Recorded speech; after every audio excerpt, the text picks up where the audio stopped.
Salut à tous, c'est Nico, j'espère que vous allez bien, moi ça va super bien. Aujourd'hui on va parler PC, regardez, j'ai eu la chance de recevoir le tout dernier mini PC de MSI, il s'appelle le QB510M et le 10, c'est pas par hasard, hein. C'est parce que c'est le premier NUC de MSI équipé d'un CPU Intel de 10e génération, donc il me tarde de voir ce qu'on peut faire avec. Mais attendez, figurez-vous qu'ils sont un petit peu tête en l'air hein, chez MSI, j'ai l'impression, il semble qu'ils se soient trompés dans l'envoi. Regardez bien, il n'y a pas un PC qui est arrivé, mais il y en a deux en fait, c'est assez rigolo.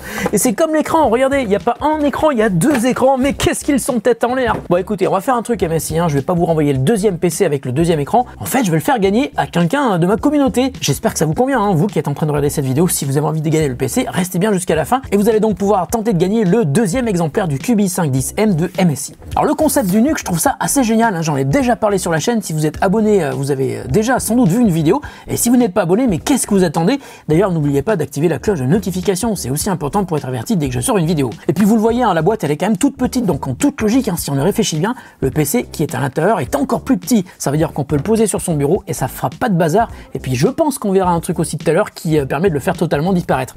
Surprise, on verra tout à l'heure. C'est pas un PC de gaming par contre, hein, ça ressemble plutôt à une config qu'on aurait sur un bon PC portable dédié à la bureautique. Donc suivant sa puissance, ça peut être aussi confortable pour faire du montage vidéo, de la retouche photo et peut-être pour jouer, ça on le verra tout à l'heure.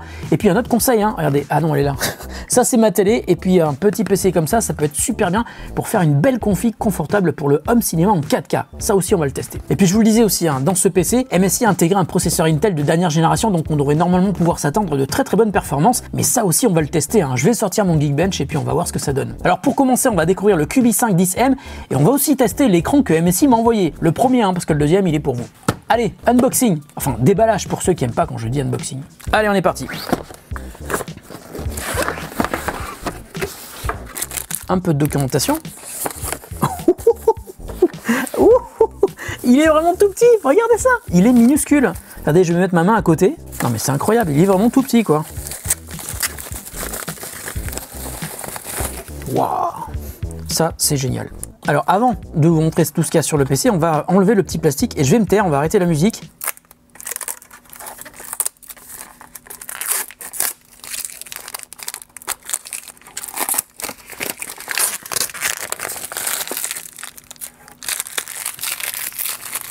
Il est très mignon.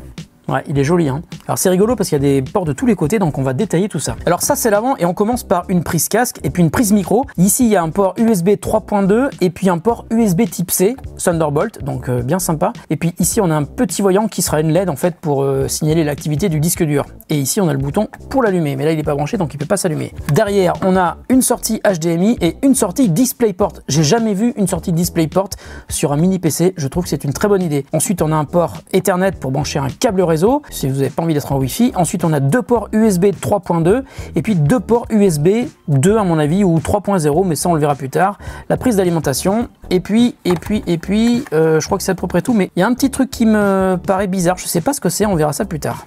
Alors ensuite, on a le boîtier pour brancher le PC sur le secteur et puis on a une petite plaque métallique, je me demande bien où est-ce qu'on va pouvoir l'accrocher. Bon, ça je vois ce que c'est, hein, c'est pour brancher un disque SATA à l'intérieur. Alors ça, en revanche, je sais pas du tout ce que c'est. On va regarder. C'est un bouton d'alimentation. Est-ce que ça serait pas lié à ce truc-là? J'ai compris ce que c'est. Ça, c'est un petit bouton déporté pour allumer le PC sans avoir besoin d'y accéder. Par exemple, si, avec cette petite plaque métallique, il est fixé derrière votre écran. On va tester ça parce que ça me paraît être une très bonne idée. Alors juste pour vous expliquer le concept du NUC, hein, ce genre de mini PC, ça s'appelle un barebone. Ça veut dire que MSI propose plusieurs configs à partir de 3 processeurs différents et c'est à vous de choisir ce que vous voulez y rajouter pour créer le PC le plus adapté à ce que vous voulez faire, mais aussi bien sûr adapté à votre budget. Et alors là, vous avez deux possibilités pour composer votre PC. La première solution, c'est d'acheter le PC déjà complet proposé par MSI. Donc ça commence à 329 €. À l'intérieur, il y a un processeur i3, 8 Go de RAM, 256 Go de stockage sur SSD et Windows 10 Home. Et puis vous avez plein de configs différentes et ça va jusqu'au haut de gamme, hein, le i7 avec 16 Go de RAM, 1 Go de SSD, Windows 10 Pro, mais là on arrive à 990 € à peu. Et puis il y a une deuxième solution, hein, si vous voulez customiser totalement votre PC, c'est d'acheter le PC uniquement avec le processeur que vous choisissez entre i3, i5 et i7, et puis après vous pouvez choisir d'acheter séparément tout le reste. Donc ça peut être pas mal si vous reste des pièces dans notre PC par exemple. Alors on peut vraiment choisir tout ce qu'on veut mettre dans le PC, hein, la RAM, le stockage, et là on peut décider de mettre soit un SSD classique, soit un SSD au format M2, hein, c'est compatible, et puis on peut aussi mettre un disque dur au format 2.0 2.5. Il y a donc plein de possibilités pour remplir le PC suivant votre budget, votre usage, mais aussi pour le faire évoluer par la suite. C'est ça le principe du bare bones et je trouve ça super intéressant. Bon, alors maintenant ce qu'on va faire, c'est qu'on va ouvrir un écran et puis on n'ouvre pas l'autre, hein, parce que l'autre il est pour vous.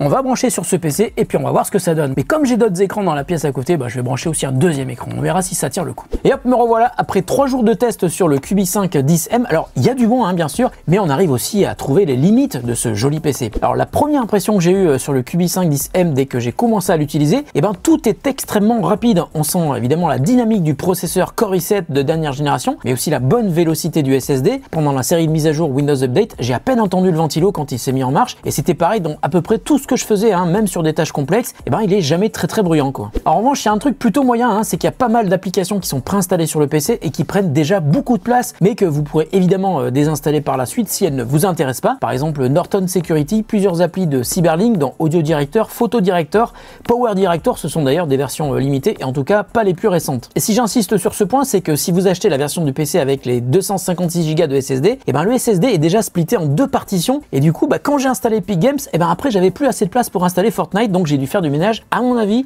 ce PC mérite vraiment un plus gros SSD que le 256 Go de base, mais comme je vous le disais, hein, vous pouvez installer le SSD de votre choix. Et justement, puisqu'on parle de Fortnite, comme je le craignais, c'est pas un PC qui est fait pour jouer. Geekbench donne des résultats assez modestes en termes de performance brute, hein. Pour la partie GPU, on arrive à 4000 par exemple pour le chipset intégré de Intel, et du coup pas de surprise dans Fortnite, la détection automatique met à peu près tous les niveaux au plus faible. Alors ça reste jouable, mais c'est pas génial, hein. D'ailleurs voyons ce qu'en pense un expert de Fortnite. Donc le plafond maximum au niveau des FPS, on est sur 20 FPS. Ouais, c'est jouable, mais c'est pas fait pour le jeu vidéo quoi. Bon, par contre, si tu veux me le donner pour faire du montage, ça m'intéresse quoi.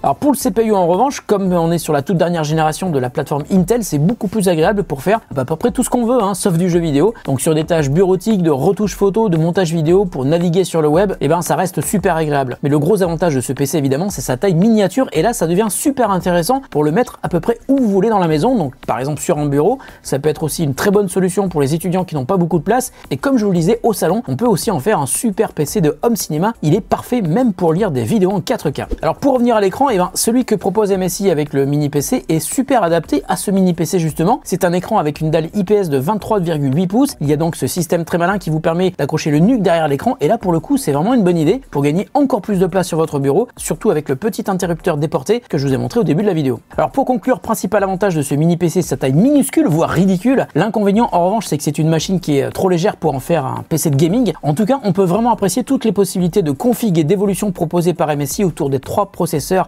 proposés, et je vous le rappelle, hein, ce sont des toutes dernières générations de processeurs Intel, donc la 10e génération. Cette config complète que je viens de tester et qui coûte quand même près de 1000 €, vous allez pouvoir tenter de la gagner. Pour jouer, ça se passe ici, hein, pour une fois sur YouTube. Il va falloir déposer un commentaire et me dire comment vous allez utiliser cette config PC plus écran. Si vous la gagnez, je ferai un tirage au sort parmi tous les commentaires. Voilà, la vidéo est terminée, j'espère qu'elle vous aura intéressé. Si ça vous a plu, surtout n'hésitez pas à mettre un pouce en l'air, ça fait toujours plaisir. Ça fera aussi plaisir à Fanny qui a travaillé avec moi sur cette vidéo. Et puis abonnez-vous à la chaîne et puis pensez à activer la cloche de notification, hein, vous le savez. Allez, salut à tous et à très bientôt sur The Grand Test.